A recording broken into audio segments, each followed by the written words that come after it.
The Buddha's last words were strive earnestly. And it's important to have, in modern terms, consistency when you walk a path to success, right? Whatever success you desire, it feels like it's a specific target goal to hit, but life isn't going to end right after you get the achievement, right? So you think if you have a significant other, it would be so great. But then the moment you have a significant other, you actually have to know how to date, right? And how to engage in a romantic relationship. But if you're so focused on just getting the significant partner, that's gonna be hard, right? Because why? You didn't prepare for what necessarily comes after it. So when we think of life as this pathway, right? Whatever happens on the day to day, whatever happens on the current, road ahead of us, we have to strive earnestly. We just have to keep going on our path. But this is the actual topic of today's video. There are times when we strive earnestly towards our goals, but then we're not really met with the results that we want, right? So I lose all this weight, hopefully, so that I can gain some confidence, and then, you know, uh, get some more friends, be more outgoing, right?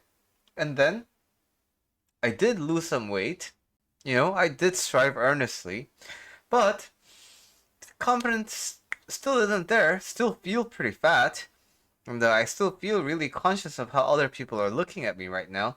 So when it's like this, it's tempting to be like, is this the right path? Should I be doing this?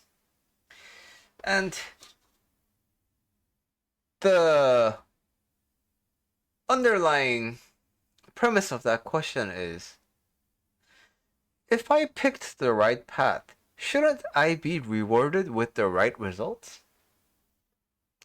But this can be too narrow of a mind to think. So what I mean by that is, even if you have the best basketball player, right? The chances of them always succeeding in a shot is going to be rare. And it gets more rare the more shots they take. Why? Because with every shot, there is this thing called individual variance, right? Sometimes it might be muscle fatigue. Sometimes it might be the humidity and temperature. Sometimes it can be how inflated the ball is. Sometimes it has to do with the court, like how much shock from the jump does the court absorb, and things like that.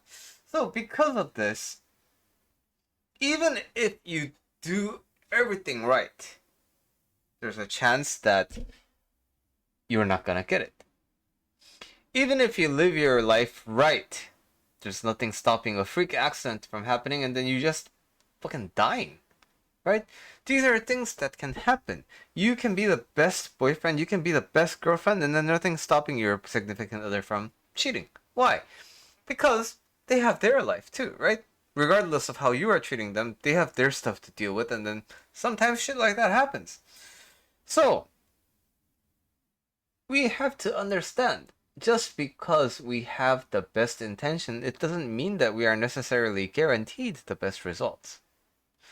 But if we get demoralized by this, and we keep continuing to change our ways instead of striving earnestly,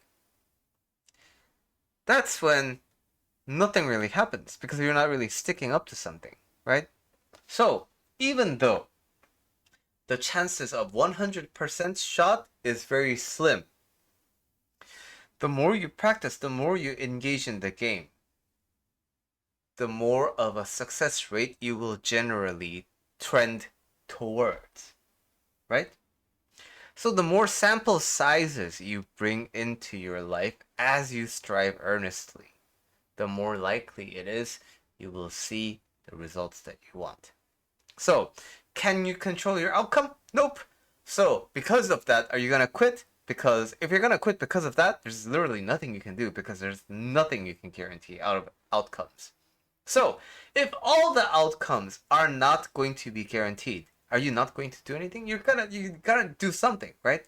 Okay. So, again, even when you do something, it's the outcome is not guaranteed. So, really, what is the only thing that you can actually do?